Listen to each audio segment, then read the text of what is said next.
यानी अगर मानो हमारे पास 90 दिन है तो इस 90 दिन में सिलेक्शन कैसे लिया जाए, सबसे महत्वपूर्ण बात कि 90 दिन में सिलेक्शन कैसे लिया जाए। ठीक है, 90 डेज की स्ट्रैटेजी क्या है? सिंपल 3 सफलता के मूल मंत्र होंगे। वो होगा पहला क्या, मैं अगर बताऊं तो सबसे पहले आप अपने सिलेबस को पूरा करो, ये बात आप अपने मन में डाल लो। सबसे बढ़िया बात जो आपको कोई नहीं बताएगा, आप एक अपना पन्ना लो, एक ऐसा पेपर लो, जो मैं हमेशा करता था। ठीक है, जो पर्सनली मेरा अपना प्लान होता था, मैंने यहां पर क्या किया कि मैंने यहां पर 90 डेज का प्लान लिख दिया। और ये 90 डेज के प्लान में मैंने क्या मेंशन कर दिया, ये 90 डेज के प्लान में मैंने पॉइंट नंबर 1 मेंशन कर दिया कि भाई मुझे मैथ में फलाना फलाना फलाना फलाना टॉपिक्स खत्म करने हैं, ये मेरे टॉपिक्स हो जाएंगे और यहां पर ये मेरी बुक लिस्ट हो जाएगी। ठीक है, और साथ में मैं उसको एक टाइम भी दे देता था कि एवरेज ऑन एन एवरेज मुझे 5 दिन के अंदर 10 दिन के अंदर मुझे एक चैप्टर को खत्म कर देना है। उसी तरीके से इंग्लिश में भी हम अपना टाइम लिस्ट बना लेते हैं कि इंग्लिश में मुझे जो है यहां पर ग्रामर हो गया, वोकैब हो गया, इस तरीके से मुझे सभी चीजों को खत्म करना है। जीएस में मेरे माइंड में हमेशा फिक्स होता था कि अगर मैं ऑब्जेक्टिव के सहारे रहूंगा तो एक दिन गंदा फंसने वाला हूं। ठीक है, तो मैं कभी ऑब्जेक्टिव का सहारा लेता ही नहीं था। हमेशा मेरे मन में ये होता था कि एक काम करो, सबसे पहले जीएस के लिए तुम सब्जेक्टिव पढ़ लो, सब्जेक्टिव एक बार गो थ्रू हो जाओ। कहां से हो जाओ, तो लूसेंट सबसे बढ़िया किताब है, वहां से हो जाओ।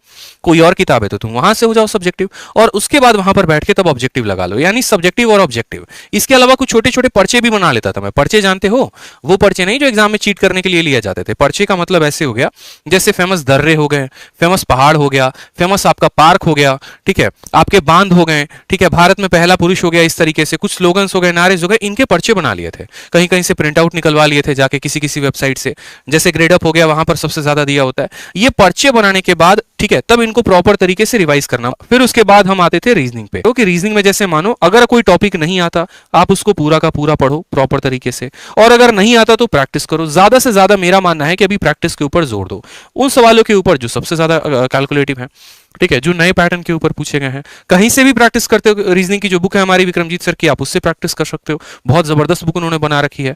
ठीक है, तो इस तरीके से आप यहां पर पूरा पे एक प्रॉपर 90 डेज का प्लान बना लो। उस 90 डेज के प्लान में आप हर सब्जेक्ट को टारगेट कर रहे हो, आप वोकैब को भी टारगेट कर रहे हो, आप करंट अफेयर को भी टारगेट कर रहे हो, आप रीजनिंग को टारगेट कर रहे हो, मैथ को कर रहे हो, इंग्लिश को कर रहे हो। तो इस तरीके से एक 90 डेज प्लान अपने आपने कॉपी में बना लिया, सारी बातें आपने नोट डाउन कर ली। उसके बाद क्या होता था, मैं यहां पर डेज के प्लान बनाता था कि डेज में जैसे मानो 1 हो गया, 2 हो गया, 3 हो गया, 4 हो गया, इस तरीके से करके पूरे 90 दिन का प्लान बना लिया। जैसे जैसे मेरा दिन बीतता था ना, मैं उसको ऐसे काटना शुरू करूंगा, अरे यार इतने दिन बीत गए, इतने दिन बीत गए, इतने दिन बीत गए। वो क्या होता है, एक साइकोलॉजिकल प्रेशर बनाता है माइंड के ऊपर, और हमें बार बार एक रिमाइंडर देते रहता है कि देखो इतने ही दिन बच गए हैं, अब नहीं पढ़ोगे तो कब पढ़ोगे, इतने ही दिन बच गए, अब नहीं पढ़ोगे तो कब पढ़ोगे। क्योंकि आज का समय ऐसा है ना, बेशक कोई कितना कह ले कि यार मैं अपने आप में बहुत महान हूं, या फिर एक तरीके से मुझे किसी की गाइडेंस की जरूरत नहीं है, बेशक आपको किसी की गाइडेंस की जरूरत नहीं है, मैं आपकी 100 बातें एग्री करता हूं, लेकिन हां आज के टाइम में आपको अपने आप पे ही प्रेशर डालने की बहुत जरूरत है।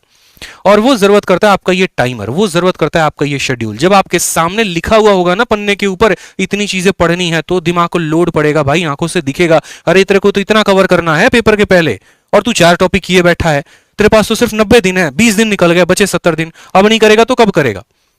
तो ये डेली का डेली एक प्रेशर क्रिएट करते रहेगा आपके ऊपर। उस प्रेशर में शायद हो सकता है थोड़ा बहुत आप पढ़ाई कर भी लो, ठीक है, हो सकता है उस प्रेशर में आप एक पल के लिए ये भी सोच लो, यार आज है ना 2 चीजें मेरे सामने हैं, या तो एक मैं बैठ के 3 घंटे की मूवी देख लूं या वेब सीरीज देख लूं, या फिर हो सकता है कि मैं 3 घंटे में एक टॉपिक कंप्लीट कर लूं।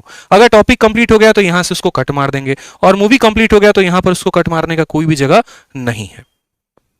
इस तरीके से आप अपने आप को ढालो, ये 90 दिन बहुत जरूरी है। समझ में आ रहा है? और ये 90 दिन में जिसने काम नहीं किया ना, तो इसलिए मैंने कहा 3 पॉइंट है। पहला पॉइंट हो गया सिलेबस, दूसरा पॉइंट हो गया प्रॉपर स्ट्रैटेजी, ठीक है, और तीसरा हो गया प्रॉपर, एक बात को जान लो दोस्त, रिवीजन। रिवीजन का मतलब क्या हो गया कि जो आप सिलेबस को पढ़ रहे हो उसका रिवीजन करो, और साथ में मॉक टेस्ट लगाओ। ठीक है, अब देखो वीडियो अगर पसंद आए तो बिल्कुल लाइक तो करना ही करना है, और चैनल को सब्सक्राइब भी करना है।